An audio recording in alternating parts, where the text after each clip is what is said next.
Yes, another major story we have been tracking all afternoon, all day long. It is the haze, the hazy weather here in Metro Atlanta. And I think we have video right now from our weather cameras from earlier today, Gabby. Do we have that? This is from earlier this morning. We're going to put it up in a moment. But look, if you're in Metro Atlanta, you can go outside. You can feel it. You can see the hazy skies. This is a result of the wildfire that is burning, several of them burning in South Georgia. You're looking at this picture earlier today from the Benz. That's not a dirty camera lens. It's just a really hazy sky. And we have team coverage right now tracking all the latest and the impacts of these wildfires. Joining us right now in the 11 Live Plus Streaming Center, as always, meteorologist Danielle Moss. And joining us as well, our Galat Malamed with a look at conditions here in Metro Atlanta, where Galat, you can see and feel and taste the impact of that wildfire, those fires that are burning many, many, many miles away. Yeah, Zach, we're in a code orange right now, so unhealthy for certain groups of people, and certainly something you could feel in the air. And you think about those groups that might feel the most impacted. One of them is people with asthma. And I met a man, he was riding his bike in Piedmont Park earlier, and he was telling me that he actually had to stop multiple times during his ride. So he was really able to feel the impacts today. A pulmonologist at Emory that I spoke to earlier said if you do have asthma or COPD, you probably want to stay inside if you can, especially not exercising outside. For people who don't have those conditions, he said, yeah, you could feel it. You might notice the smell, feel something different in your lungs too, but it's not necessarily unsafe if you don't have any immunocompromising conditions like that. Galat, just from your perspective, and you're here in Midtown, as I understand it, but what are the skies looking like where you are right now? Can you physically see any of the haze?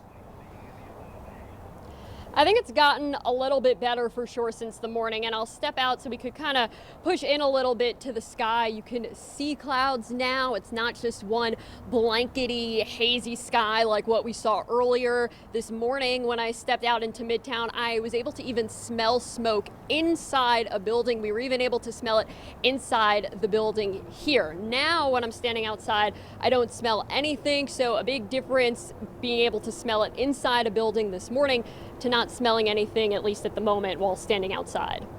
All right, our Galat Malamed with the latest from Midtown. Galat, thank you very much. Danielle, I want to bring you in right now with a look at the weather component of this, which is, of course, is the major driving force and something people who live in South Georgia are paying very close attention to. People who live here in Metro Atlanta are paying close attention to as you see the impact even from hundreds of miles away. What do we need to know about the forecast right now? It's all about the wind, Zach. So just like Gilad was saying, sometimes it's clear, sometimes you can't smell it, sometimes you can't see it, but then it starts to get intense again. And that's what we are expecting it to continue overnight tonight. In fact, here's a look into our Georgia Tech camera again. This is our live camera. A completely different story than what you were showing with that earlier capture of what was happening earlier today. Yes, it looks a little bit clearer, but we're not quite in the clear just yet. In fact, here's a look at our current fires. There are less fires than what we were looking at 2 weeks ago. However, the fires that are on the state line down near Florida, they are very substantial. In fact, one of them is more than 16,000 acres and it's only 10% contained. So it is a very large fire. And unfortunately, Georgia has really suffered greatly when it comes to weather events over the last 5 to 10 years. So that's not making it easier for the crews to fight these fires. We do have a code orange now, like Gilad was saying. This is for tomorrow. We are under that here in Metro Atlanta. And it's very interesting because if I were to put the code orange on top of where the burn ban, it would match up almost perfectly. And I say that because the burn ban is south, but we are seeing the effects of that smoke. And it's not just the smoke, it is the ozone levels that are very poor. That yellow dot in the middle of your screen, that says moderate for right now. We have been seeing it bounce from moderate to unhealthy for sensitive groups to just plain unhealthy today. So that's another reason why there is that code orange in effect. So this is look at your smoke forecast. Overnight tonight, we're going to start to see that smoke get thick once again. You can see that dark blue on your screen. That lets you see exactly what we're talking about. And while it might be a little bit better tomorrow throughout the day, unfortunately, by tomorrow evening, it could get thick once again. And I wish I could say that was it. But in East Georgia, you might see really substantial smoke develop really for your Friday morning. So this is all really new to the state of Georgia. There's always been burn bans in other states, but there's never been one issued by the Georgia Forestry Commission for the state of Georgia. And you can see there are more than 90 counties under that burn ban right now. And no, it doesn't include Metro Atlanta, but it is still huge because we've never seen this before in our state. And our conditions are so dry that we still have a high fire danger statement out. The winds in North Georgia have calmed, so we're not looking at a red flag warning, but it is definitely a situation where that dry vegetation and the dry grounds are still fueling some of these fires as they happen. This is a look at our drought monitor. In fact, I'm going to go back one, and you can see down in South Georgia how red it is. That means that it is exceptionally dry. That's the worst drought conditions that you can have.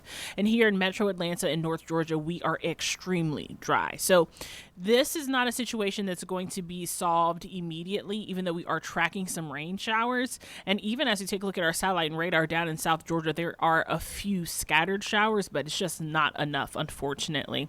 We do have a few clouds that are developing across Metro Atlanta, and our temperatures are very warm, around 83 degrees, but we have to get a big rain in effect to have some relief here. And we'll start to see that. In fact, by the time we get into this weekend, really Friday night going into Saturday, we're going to see a difference, and it's going to be much needed rain, much needed relief, but we have to watch out for the potential for severe weather. In fact, here's a look at our forecast track. It looks like Saturday morning we could be waking up to some scattered showers. We're not looking at a complete washout.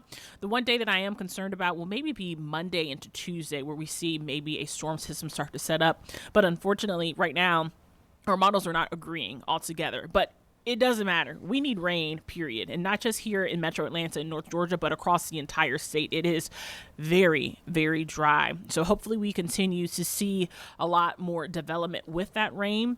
As of right now, we are forecasting anywhere from 1 to 3 inches, which would help a little bit. But we definitely need to see a more, wetter pattern really start to develop across the state.